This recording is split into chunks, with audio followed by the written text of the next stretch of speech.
ये डिस्टेंस की डेफिनेशन है। The total path length travel by the object between its initial and final position. अब ये एक नोट है, distance is a scalar quantity having a SI unit in metre. उसके बाद ये डिस्प्लेसमेंट की डेफिनेशन है। ठीक, डिस्प्लेसमेंट एक वेक्टर क्वांटिटी है, उसकी SI यूनिट मीटर होती है, ये आपने याद रखना है। Representation of displacement. अब बेटा डिस्प्लेसमेंट एक वेक्टर है, तो वेक्टर के रिप्रेजेंटेशन के लिए हम डायरेक्शन को बताते हैं। तो आप एक एग्जांपल लीजिए, मान लीजिए कि आप P से चलना शुरू करते हैं और Q तक पहुंच जाते हैं। ठीक है, तो कॉपी के प्लेन में आपका जो नॉर्थ साउथ ईस्ट वेस्ट होता है वो इस तरीके से बनाया जाता है। तो फिलहाल इस डायरेक्शनल मैप के हिसाब से आपका जो डिस्प्लेसमेंट है वो कहाँ है, ईस्ट की तरफ है। तो आप इस डिस्प्लेसमेंट को आप लिख सकते हैं, displacement is equal to P into Q। इसे नोट करिए, जल्दी जल्दी नोट करिए। वीडियो को पॉज करके इसको फटाफट नोट कीजिए। और न्यूमेरिकल के लिए बिल्कुल चिंता मत करिएगा, न्यूमेरिकल्स के लिए हम वीडियो और देंगे, लेकिन पहले हम आपको सारी थ्योरी पढ़ाते बेटा। हम थोड़ा सा सिलेबस से लैग कर गए हैं कुछ टेक्निकल डिफ़िकल्टीज़ की वजह से, तो कुछ बच्चे वही कर रहे हैं कि न्यूमेरिकल्स। तो you don't worry, I will post the numericals of all. जैसे मैंने दो पार्ट के न्यूमेरिकल डिस्कस किए आपसे, और वैसे ही हम सारे पार्ट्स के न्यूमेरिकल डिस्कस करेंगे। लेकिन पहले बेटा हम थ्योरी पार्ट कंप्लीट कर दें, है ना। जो आपका प्रिस्क्राइब सिलेबस है, जितना हमें आपको पढ़ाना है 6 मंथली से पहले, उसे हम कर दें। हम आपको वीडियो दे देंगे। इसके लिए please each and every one I am going to request subscribe my channel, because so you will get the notification as earlier as it will be posted. Okay, so please है ना। now come to another thing। अब इसको आप video को pause करके note कर लीजिएगा, बहुत देर तक आपकी स्क्रीन पे दिखाई दे गया है। कुछ इम्पॉर्टेंट बातें हम आपको इसके बारे में और बताना यहाँ मुनासिब समझते हैं कि मैग्नीट्यूड ऑफ डिस्प्लेसमेंट, एक नोट करके लिख लीजिएगा, magnitude of displacement, magnitude of displacement is either equal to और लेस देन द डिस्टेंस। मतलब जैसे एक ऑब्जेक्ट चल रहा है, तो ऑब्जेक्ट के चलने पर उसका डिस्टेंस और डिस्प्लेसमेंट या तो बराबर हो सकता है, लेकिन डिस्प्लेसमेंट डिस्टेंस से छोटा भी हो सकता है। कैसे हो सकता है, एक एग्जांपल थी, इस बात को समझ लो। देखो, जैसे कि ए एक पॉइंट है, तुम यहाँ से बी पॉइंट की तरफ गए, तुमने 3 किलोमीटर की डिस्टेंस ट्रैवल की। फिर तुम बी से सी की तरफ गए, इस बार तुमने 4 किलोमीटर की डिस्टेंस ट्रैवल की। अच्छा बेटा, तो अब डिस्टेंस कितनी हो गई, डिस्टेंस ट्रैवल्ड, डिस्टेंस ट्रैवल्ड आप जानते हैं सिंपल अलजेब्रा है। सिंपल अलजेब्रा क्या कहती है भाई, नेट कर लो, नेट यानी जोड़ लो, 3 + 4, तो 3 किलोमीटर प्लस 4 किलोमीटर, तो ये हो गया 7 किलोमीटर। तो क्या यही चीज़ डिस्प्लेसमेंट पर भी अप्लाई होगी? नहीं। क्यों? क्योंकि यू नो दैट कि displacement is the shortest possible length between the initial and final position of the object. तो प्यारे बच्चों, ये कहाँ है, ए से बी, तो ए से बी के बीच की शॉर्टेस्ट पॉसिबल लेंथ ये होगी। ठीक है, ये होगी। अब हालांकि ऑब्जेक्ट यहाँ से यहाँ तक डिस्प्लेस ऐसे नहीं हुआ है, वो इस पाथ से गया है, तो डिस्प्लेसमेंट कितना हो जाएगा यहाँ पर। अब डिस्प्लेसमेंट कैलकुलेट करने के लिए पाइथागोरस थ्योरम का यूज कर लो। तो आप इसका स्क्वायर करोगे 3 किलोमीटर का स्क्वायर प्लस 4 किलोमीटर का स्क्वायर, तो ये कितना आ जाएगा 5 किलोमीटर। ठीक, 9 प्लस 16 that is 25, under root 25 is equal to 5 kilometre. चलो मैं यही लिख देता हूँ, क्या 9 प्लस 16 किलोमीटर स्क्वायर। तो 9 प्लस 16 किलोमीटर, 9 प्लस 16 का मतलब 25 का रूट लिया 5 किलोमीटर स्क्वायर का रूट लिया किलोमीटर आ गया, राइट। उसके बाद चूंकि मामला वेक्टर का है तो वेक्टर क्वांटिटी जीरो भी हो सकती हैं, पॉजिटिव भी और निगेटिव भी। तो एक पॉइंट और हम नोट करेंगे, डिस्प्लेसमेंट में बी नेगेटिव, जीरो और positive, while distance is always positive। अब कॉर्ड जीरो कैसे होगी? अब डिस्प्लेसमेंट निगेटिव कैसे होगा? मान लो ये मैप देखो फिर से, इस मैप में ये नॉर्थ है, ये साउथ है, ये ईस्ट है और ये वेस्ट है। बच्चों अगर आपसे कहा जाए कि आपको जाना है 5 किलोमीटर ईस्ट, है ना, ये लेंथ कितनी है 5 किलोमीटर ईस्ट, तो आपने असाइन डायरेक्शन ईस्ट में कहा है, लेकिन एक ऑब्जेक्ट 5 किलोमीटर वेस्ट की तरफ मूव कर गया, तो जहां आपने बुलाया था वहां तो आया नहीं, वो तो उसके उल्टा चला गया।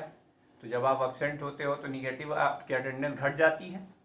उसी तरीके से असाइन डायरेक्शन के अपोजिट अगर आप चलोगे तो फिर डिस्प्लेसमेंट क्या हो जाएगा? निगेटिव हो जाएगा। ठीक है, लेकिन डिस्टेंस के साथ चूंकि साइन का झंझट नहीं है, तो डिस्टेंस चाहे इधर चलो चाहे इधर चलो चाहे इधर चलो चाहे इधर चलो चाहे इसे चलो चाहे इसे चलो, जैसे मर्जी है वैसे चलो, पॉजिटिव रहेगी। एक और इम्पॉर्टेंट पॉइंट कि displacement is zero in a round trip. Round trip में डिस्प्लेसमेंट जीरो होता है in a round trip, while distance is not, while distance is not। अब ये ऊपर वाला ही एग्जांपल ले लो, देखो ये 3 ये 4 और हमने यहाँ क्या किया, ये 5 किलोमीटर। ठीक है, मान लो कि अब ये ऐसे चला गया, ठीक है, तो इस फिगर में ये बाद में तीर बनाना, ये दूसरा फिगर तुम अपने लिए अलग से बनाना, वो वाला फिगर जो हमने बनाया था वो इसको समझाने के लिए बनाया था, अब इसको समझाने के लिए ये फिगर। अब ये भी डिस्टेंस वो चल रहा है, ये भी डिस्टेंस वो चल रहा है, तो इसलिए अब देखो डिस्टेंस कितनी हो जाएगी, 3 + 4 + 5 कितना हो गया डिस्टेंस, 7 + 5 यानी 12। बट इनिशियल और फाइनल पोजीशन कॉमन हो गए, तो डिस्प्लेसमेंट क्या हो गया बेटा, जीरो हो गया। तो डिस्प्लेसमेंट जीरो हो सकता है लेकिन डिस्टेंस जीरो नहीं हो सकती है। अब जिन बच्चों के पास बुक है वो बच्चे इसी के नीचे, इन इम्पॉर्टेंट पॉइंट्स के नीचे एक टेबल बनी हुई है, चाहे तो वो टेबल अपनी कॉपी पर भी नोट कर सकते हैं। उस टेबल के अंदर हमने जो चीज़ें मेंशन की डिस्टेंस और डिस्प्लेसमेंट के बारे में वही दिया हुआ है। अब हम लोग इसके बाद तो वो टेबल आप प्लीज़ बना लीजिएगा, ठीक है, और उससे क्या होगा कि उससे आपको आसानी होगी समझने में।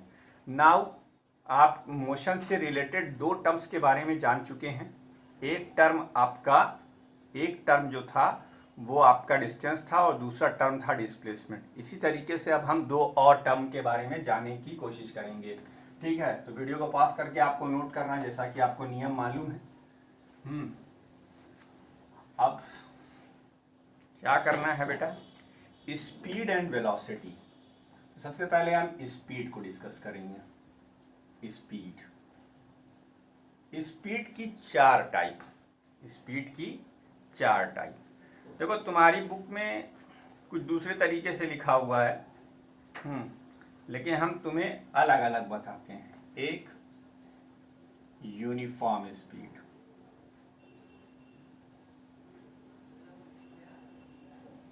If an object cover equal distances in equal interval of time,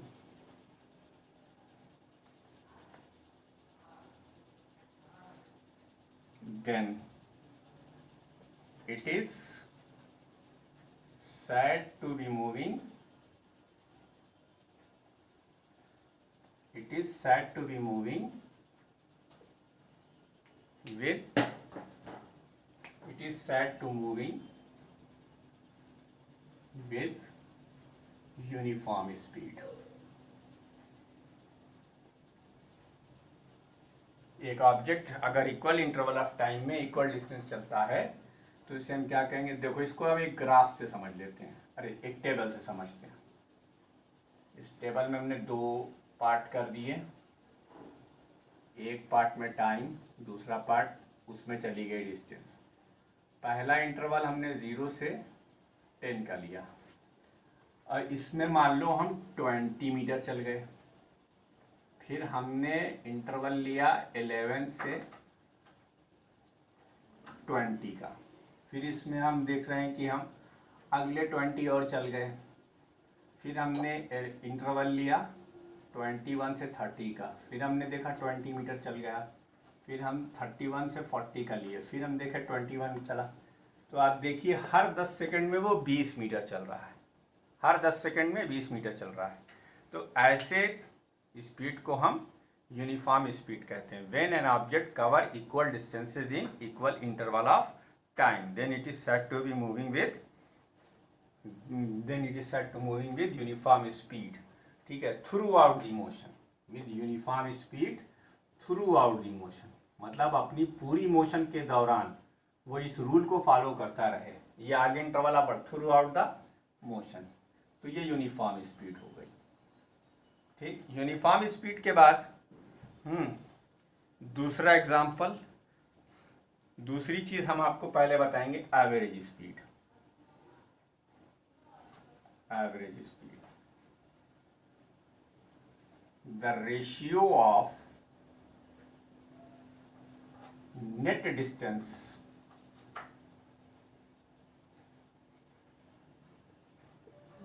traveled by the object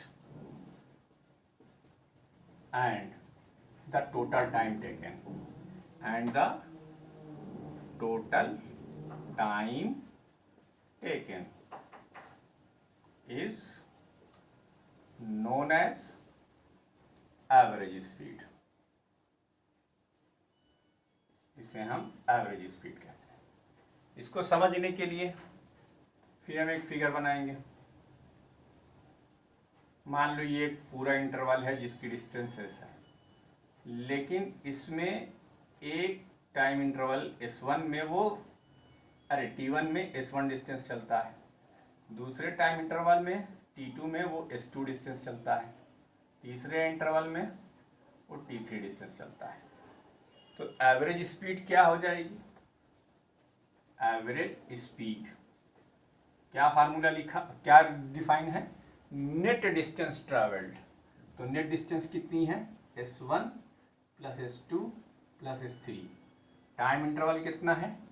T1 plus T2 plus T3। तो ये एवरेज स्पीड हो गई। क्या हो गई बेटा? ये एवरेज स्पीड। ठीक है, उसके बाद यूनिफॉर्म स्पीड, एवरेज स्पीड, उसके बाद non uniform speed, non uniform speed और variable speed. Variable speed, if an object cover unequal distances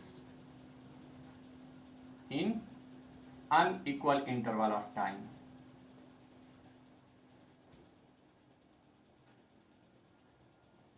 unequal interval of time.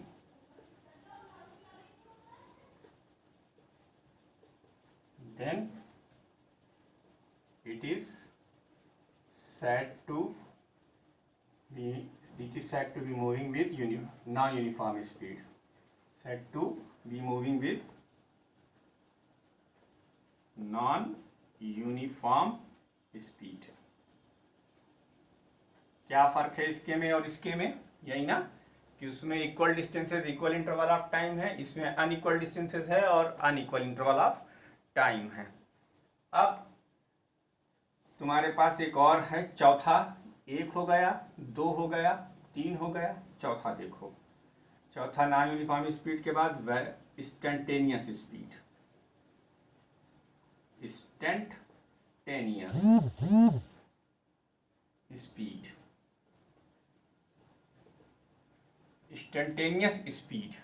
चलो इसको नोट कर लो, अगले बोर्ड पे समझते हैं।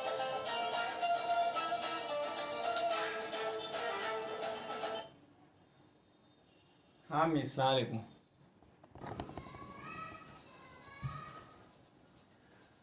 तो चौथा टर्म इंस्टेंटेनियस स्पीड, क्योंकि अब आप हमारे स्टूडेंट हैं इसलिए मैं आपको अभी बता देता हूं। आपने शायद पहले इंस्टेंटेनियस स्पीड, जो आपने स्पीड की डेफिनेशन क्लास 8 में या 7th में पढ़ी थी, the rate of change of distance is known as speed. Actually ये जो रेट है, ये इसको एक आसान शब्द में कहा जाए तो ये the speed at a particular instant of time. ठीक है।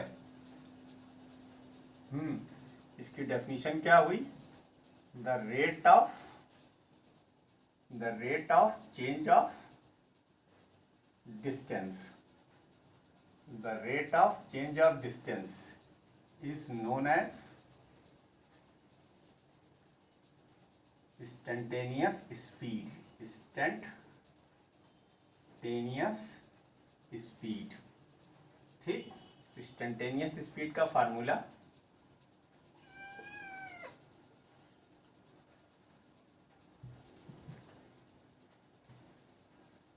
इंस्टेंटेनियस स्पीड का फार्मूला डिस्टेंस अपॉन टाइम होता है, ठीक है। देखो, जैसे तुम कार ड्राइव कर रहे हो और तुम्हारे कार की स्पीड 120 किलोमीटर पर आवर है, तो can you imagine in just 1 second how much distance will you travel? Suppose that it is 90 kilometre per our. तो 90 किलोमीटर पर आवर को जब आप मीटर पर सेकंड में कन्वर्ट करोगे तो 25 मीटर आ जाएगा। 1 सेकंड में 25 मीटर चल जाएगी आपकी एक 5 मीटर लॉन्ग कार। 5 मीटर की भी नहीं होती कार, 3 मीटर 4 मीटर की कार होती है। तो जब हम इतनी हाई स्पीड पर होते हैं तो हम इमेजिन नहीं कर सकते। लेकिन अगर आप कहीं ट्रैवल कर रहे हो इतनी हाई स्पीड पर और आपकी किसी फ्रेंड का फ़ोन आ जाता है कि where are you going and what is your speed, तो without the lacking of blinking of eyes, बिना पलक झपकाए आप उससे कहोगे I am moving with 90 kilometre per hour, ठीक है। तो ये जो एक बहुत ही शॉर्ट इंटरवल ऑफ टाइम में मेजर की गई डिस्टेंस होती है उसको हम इंस्टेंटेनियस स्पीड बुलाते हैं। और इसीलिए रेट ऑफ चेंज में बच्चों, ये रेट के बारे में हम 11th में उन लोगों से बातें और ज़्यादा करेंगे जो लोग फिजिक्स को एलेक्ट करेंगे एज अ मेजर सब्जेक्ट, ठीक है, यानी फिजिक्स ग्रुप में आएंगे, साइंस ग्रुप में आएंगे। फिलहाल आपके लेवल पर इतना ही बताया गया है तो इतने से ही काम चला लीजिए, वरना इसके ऊपर बात करने के लिए हमारे पास बहुत सारी बातें हैं। और लिटरली बताऊं, इस एक टॉपिक को सीखने के लिए आपको मैथमेटिक्स की एक पूरी लैंग्वेज सिखानी पड़ती है जिसका नाम है कैलकुलस, ठीक है। वो अभी आपको 9th 10th पे नहीं मिलेगी, वो आपको 11th 12th में मिलेगी जाके, लेकिन वो हम 11th की मैथमेटिक्स है, लेकिन वो हम 11th 12th की, लेकिन हम उसे 11th में ही पढ़ा देते हैं। या जैसे इन्होंने लिख दिया है distance in short interval of time, देखो ये फ़र्क कर दिया, short interval of time, short interval of time. अभी मैंने आपकी ज़रा सा बुक देखी तो दिखाई दिया, distance in short interval of time upon time, इसे हम क्या कहते हैं, इंस्टेंटेनियस स्पीड। और आपके गाड़ी में जो लगा हुआ मीटर होता है उसको हम कहते हैं स्पीडोमीटर या ओडोमीटर हैं। The instantaneous speed, the instantaneous speed is measured by the odometer or speedometer। ठीक, ये इंस्टेंटेनियस स्पीड मेजर करने का तरीका है। ठीक है, एक नोट हो गया। दूसरा note, speed is a scalar quantity. Speed is a scalar quantity. मैंने आपसे प्रॉमिस किया था ना कि मैं जितना जितना पढ़ाता जाऊंगा सबका स्केलर वेक्टर बताता जाऊंगा। Speed is a scalar quantity having SI unit metre per second. ठीक है, तीसरी बात, अच्छा कुछ चीज़ें याद रखो। 1 kilometre per hour is equal to 5/18 metre per second, ये आपको याद रखना है। चौथी चीज, speed is never negative. Speed is never negative, speed कभी भी नेगेटिव नहीं होती। ठीक है,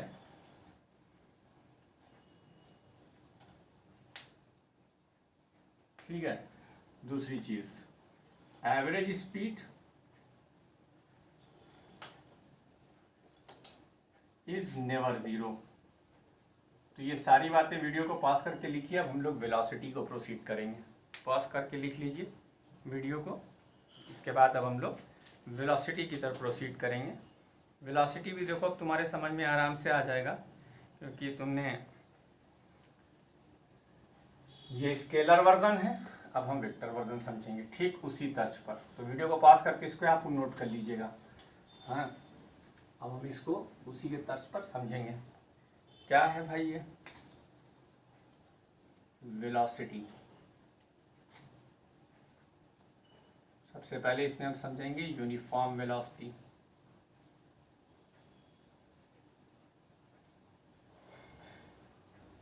if an object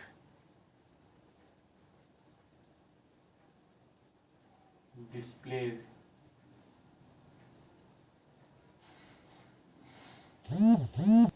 equally in equal interval of time,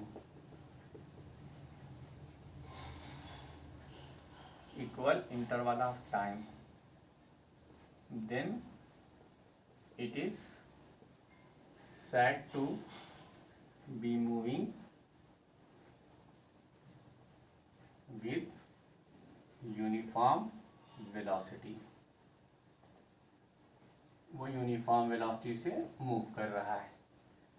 बस यूनिफॉर्म वेलोसिटी और यूनिफॉर्म स्पीड में फ़र्क क्या होगा? आप यूनिफॉर्म स्पीड को डिस्क्राइब करते वक्त डायरेक्शन नहीं लोगे, और जब आप यूनिफॉर्म वेलोसिटी डिस्क्राइब करोगे तो आप डायरेक्शन को लोगे। तो वही ग्राफ यहाँ पे फिर से बन जाएगा। एकदम सेम ग्राफ, टी और एस के बीच में, लेकिन अब ये वेक्टर हो गया। 0 से 10 का इंटरवल, मान लो 10 मीटर चलता है। फिर 11 से 20 का इंटरवल, फिर ये 10 मीटर चलता है। फिर ये 21 से 30 का इंटरवल, फिर ये 10 मीटर चलता है। फिर ये 31 से 40, फिर ये 10 मीटर चलता है। ठीक, तो आप देख सकते हैं कि इक्वल इंटरवल ऑफ टाइम में इक्वल डिस्प्लेसमेंट हो रहा है। तो ऐसी वेलोसिटी को हम यूनिफॉर्म वेलोसिटी कहते हैं। ठीक है, यूनिफॉर्म वेलोसिटी। उसके बाद दूसरा फार्मूला एवरेज वेलोसिटी। दूसरा average velocity, the ratio of the ratio of net displacement to the total time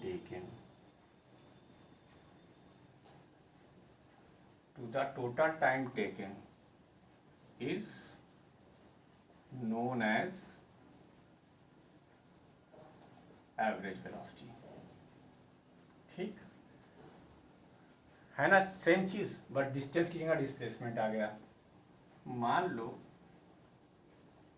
फिर तुम्हारे पास एक डिस्टेंस है, लेकिन अब इसमें एरो लगा दिया, यानी ये डिस्प्लेसमेंट किधर है, ईस्ट की तरफ। एक इसका डिस्प्लेसमेंट S1 है जो T1 टाइम में है, एक इसका डिस्प्लेसमेंट S2 है जो T2 टाइम में है, और एक इसका डिस्प्लेसमेंट S3 है जो T3 टाइम में है। तो एवरेज वेलोसिटी का फार्मूला क्या बनेगा, average velocity is equal to net displacement upon total time. याद रखिएगा, न्यूमेरिकल है अभी इस पे, नेट डिस्प्लेसमेंट यानी S1 vector S2 vector plus S3 vector. ये वेक्टर का साइन है बेटा, डिस्प्लेसमेंट को हम वेक्टर, क्योंकि डिस्प्लेसमेंट वेक्टर क्वांटिटी है तो इसलिए हम इसे ऐसे दिखा रहे हैं, T1 plus T2 plus T3। ये एवरेज वेलोसिटी हो गई। ठीक है, उसके बाद variable velocity.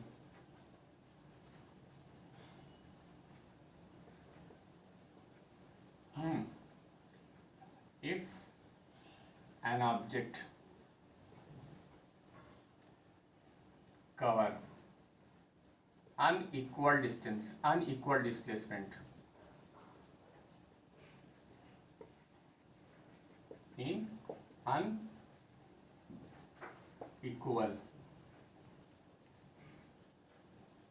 interval of time, then it is said to be moving with variable velocity।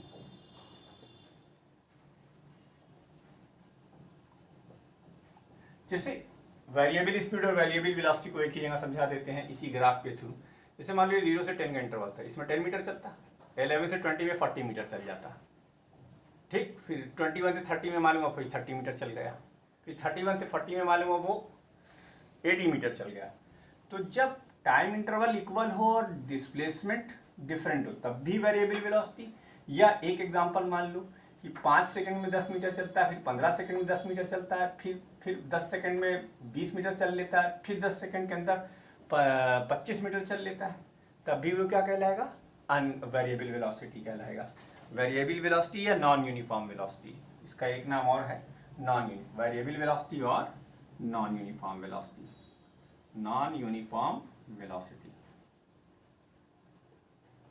अच्छा, तुम्हारी किताब में एक फार्मूला दिया हुआ है, वो फार्मूला बहुत लूज सेंस में यूज किया जाता है, तब वो फार्मूला तभी वैलिड होता है या तो फिर जो आपने पढ़ा था, the ratio of the distance travelled upon time taken. अगर ऑब्जेक्ट की वेलोसिटी या स्पीड यूनिफॉर्म है तो फिर आप उस फार्मूले का यूज कर सकते हैं।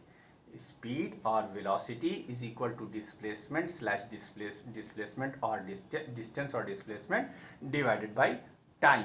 अदरवाइज मैंने आपके सामने वेलोसिटी की भी क्लासिफिकेशन कर दी, तो वीडियो को पॉज कर इसको भी नोट कर लीजिए, हम इसके आगे बताते हैं आपको। वेरिएबल वेलोसिटी के बाद अगला है इंस्टेंटेनियस वेलोसिटी। इंस्टेंटेनियस वेलोसिटी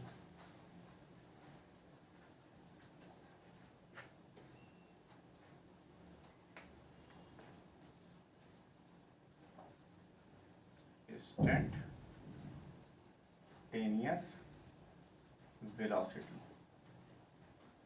या velocity at a particular instant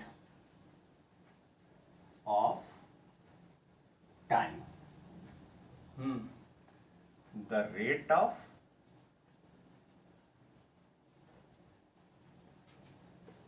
change of displacement is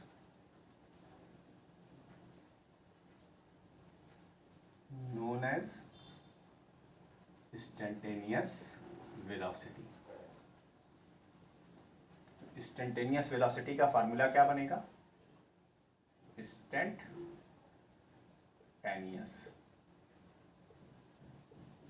velocity displacement in short interval of time, displacement in short interval of time divided by time. ठीक, ये formula बनेगा इसका। अब displacement in short interval of time upon time, तो अब इसके बारे में कुछ इंपॉर्टेंट बातें नोट कर लीजिए।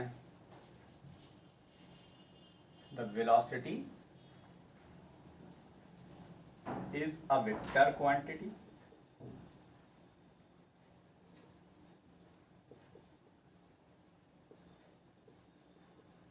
having SI unit metre per second.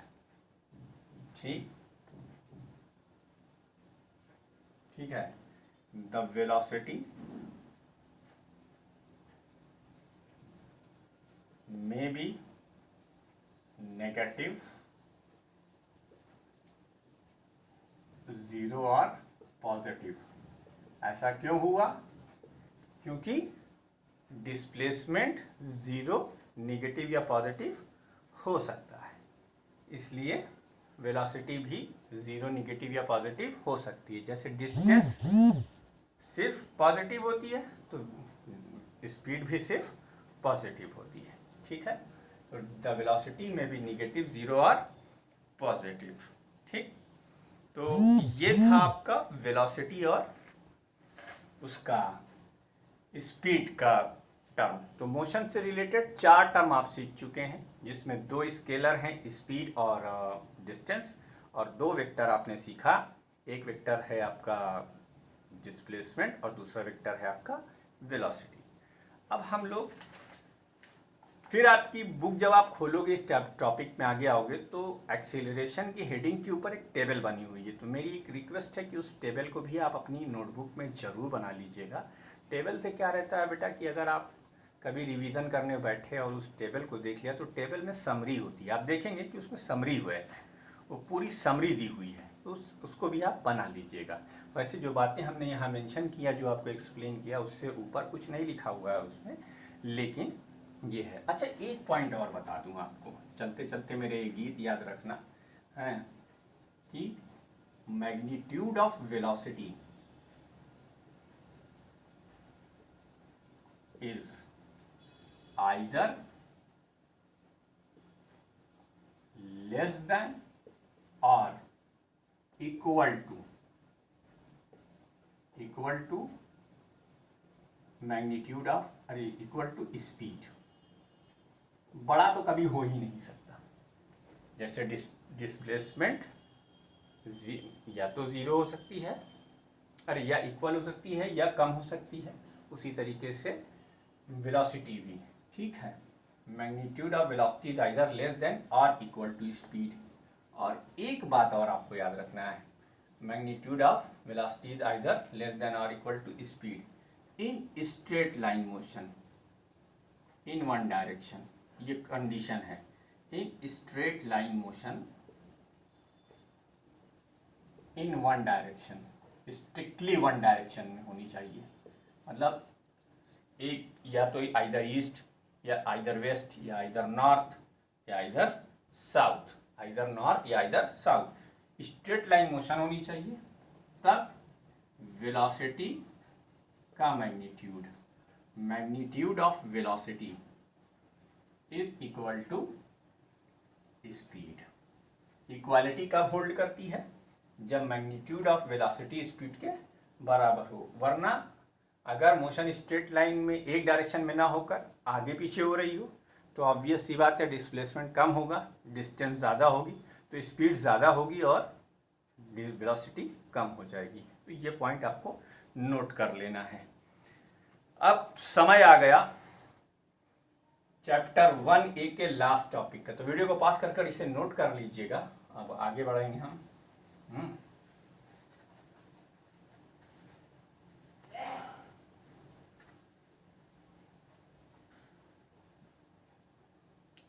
Acceleration.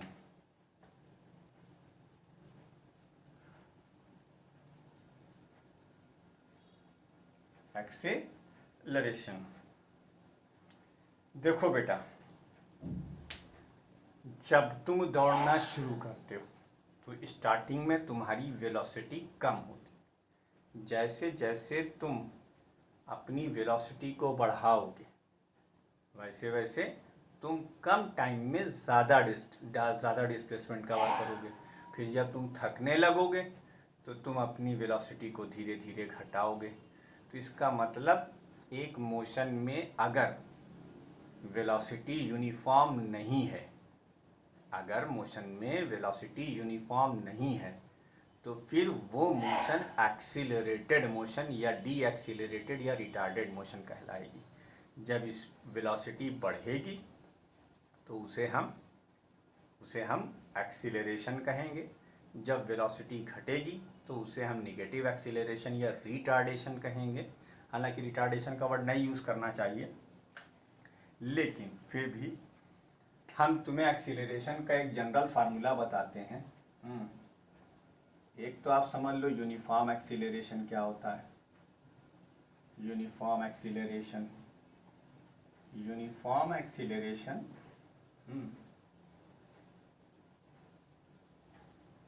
if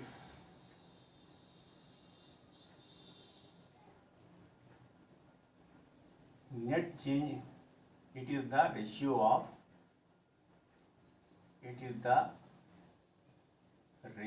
of equal changes in velocity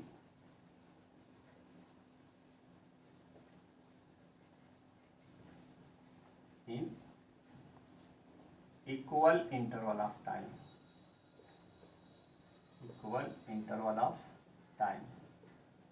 ये सारे टर्म आपके चैप्टर 2B में काम आएंगे, इसलिए सब दिमाग में बैठाइएगा। वीडियो को 2 बार 3 बार 4 बार देखिए, लेकिन बैठाइएगा।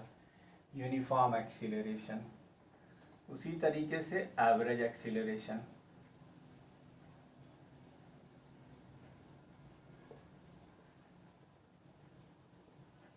it is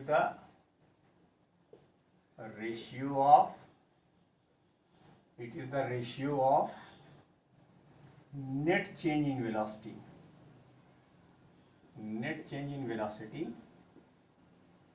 in total time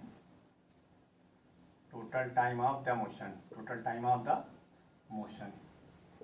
ठीक, मान लो जैसे कि तुमने इस पॉइंट पर थे, तुम्हारी वेलोसिटी वेक्टर v1 था।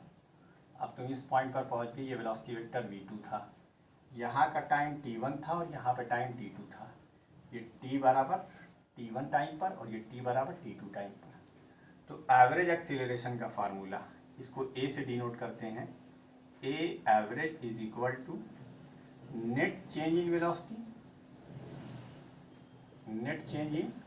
Velocity upon total time taken.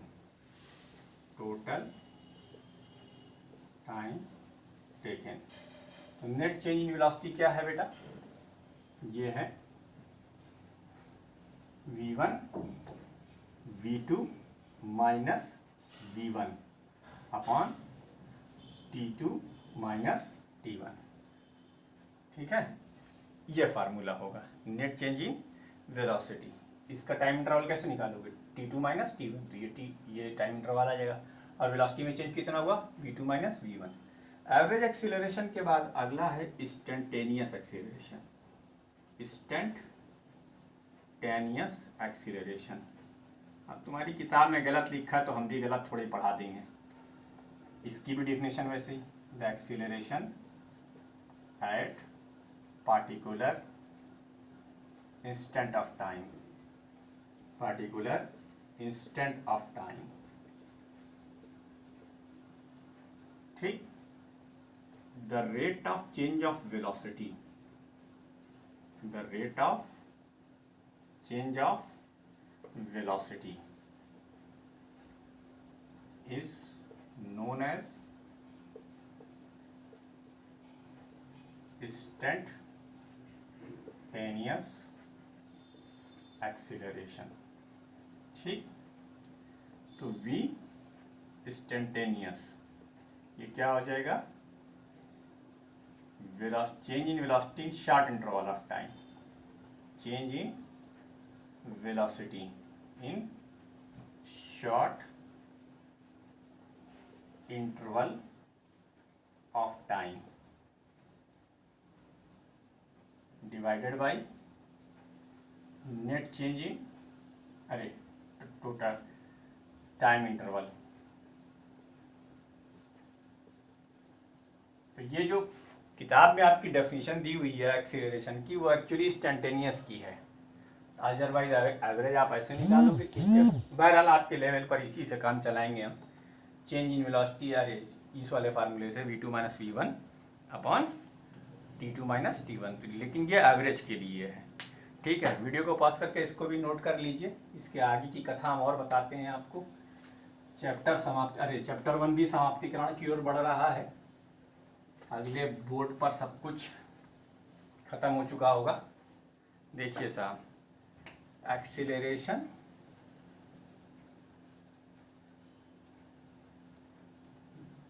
is a vector quantity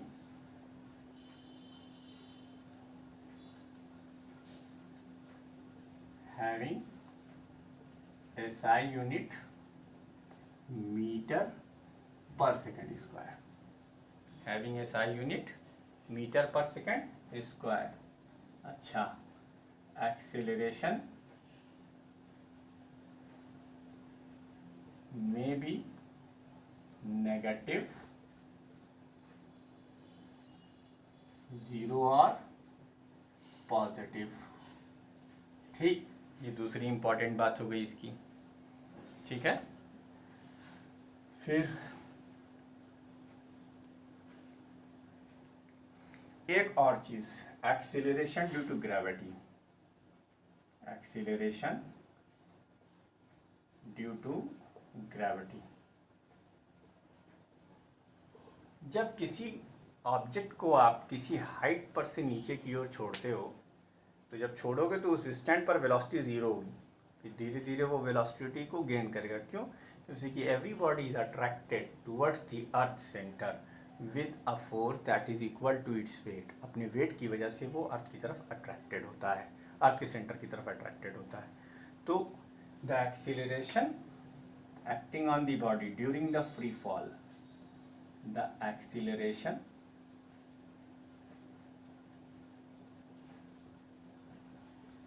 acting on the body during the free fall at the earth surface, at the earth surface is known as acceleration due to gravity, ठीक. At sea level the value of g, इसको g से denote करते हैं, 9.8 metre per second square. सी level पर इसकी value ये होती है. अब g is always directed, g is always directed towards the centre of earth, और इन लूज सेंस,